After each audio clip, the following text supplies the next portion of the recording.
थोड़ा actual professional world का context भी दीजिए.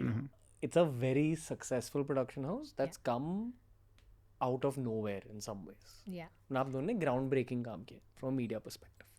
And it's the production house a lot of people want to work with. Everyone I've heard speak about always says that, oh, keep an eye there. Yeah. And production house को run करना start करना बहुत मुश्किल है. ये यहाँ मैं media professional का पर्सपेक्टिव दे रहा हूँ. Correct. And you're doing it as a happy couple. That's true. The last part is where the twist is, no? Yeah.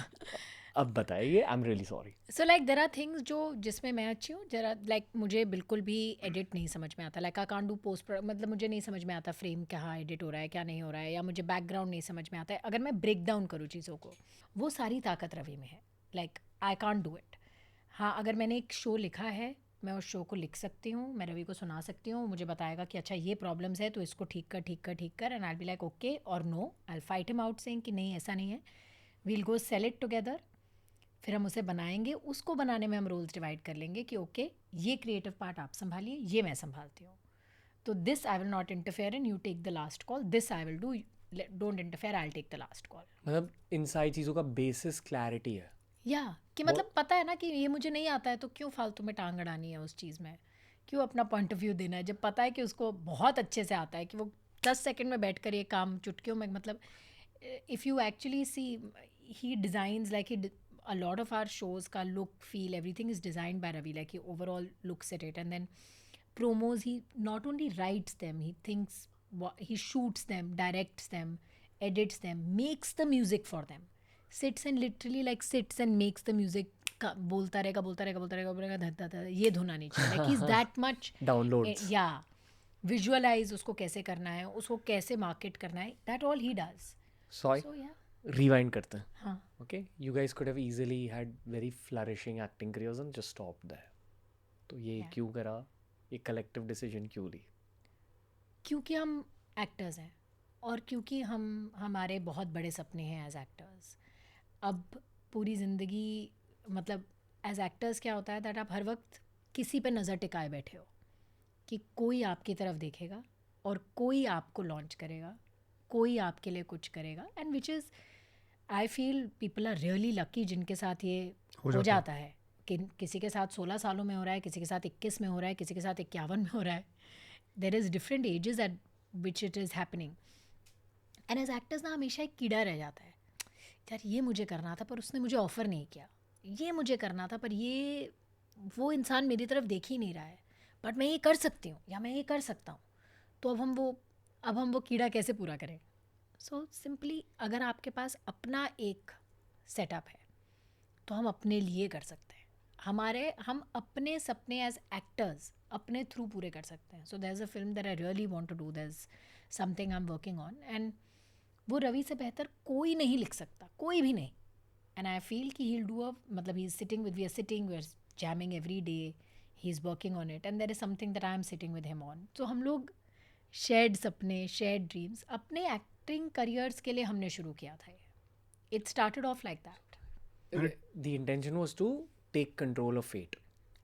Not fate, you can't take control of fate. There was a film that was offered to me. उन्होंने कहा कि हमारे पास इतने पैसे नहीं हैं to take you on board as an actor, but मुझे वो स्क्रिप्ट पसंद आई.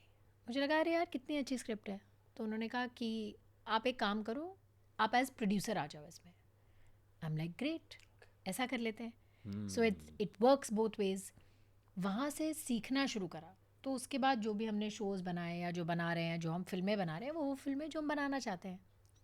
Wow. So it works like that. Destiny entered your life so that you could take charge of your destiny even better. Possibly. Probably. Kind of life nudged both of you into this path. And then you all just figured out how to do it together. That's true. I mean, I know life nudges her into the path, and then she has this one eureka moment and she can't shake that thought. She can't shake it. Night and day she's talking about doing this new thing. And the only credit that I would give myself in this is that I do not come in the way. And I say that if you're thinking about it, there is something good at the other end. Let's just go with it. Whatever we have, if it requires putting everything on this vision, let's do it. So बस ये है कि हमारा सबसे बड़ा problem ये है. अगर आप हमसे पूछे हमारा 5-year plan क्या है, there is none. And that I think puts us on a front foot.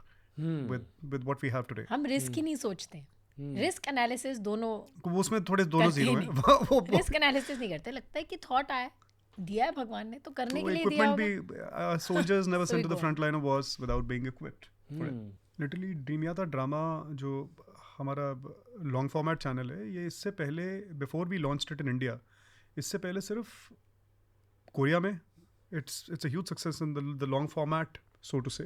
OTT didn't know of it. All the OTT platforms, they were making those prestige shows that were 8 to 9 to 10 episodes, and they were 40 to 50 minutes of content and profanity, etc., which is not necessarily family friendly content. Whereas television was longer, this thing. So एक need gap था India के अंदर, but I don't know why nobody was looking at it. Sargun one day said कि नहीं यार ये in fact another this thing, Pakistan में ऐसे shows बनते थे और इंडिया में उस वक्त बहुत पॉपुलर थे, बहुत लोग देखा करते थे, एंड ये इंडिया में इतना बड़ा ऑल इंडियन शोज़ का इतना बड़ा नीड गैप था इस पर्टिकुलर काइंड ऑफ कंटेंट का. It she set her gaze on it, she came and discussed it.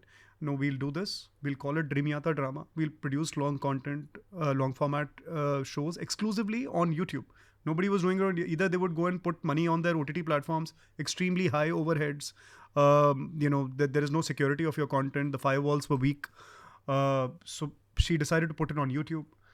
These are breakthrough thoughts. And now many people are also following suit. And it's a good ecosystem if many people do. But it started with her vision on something nobody was looking at.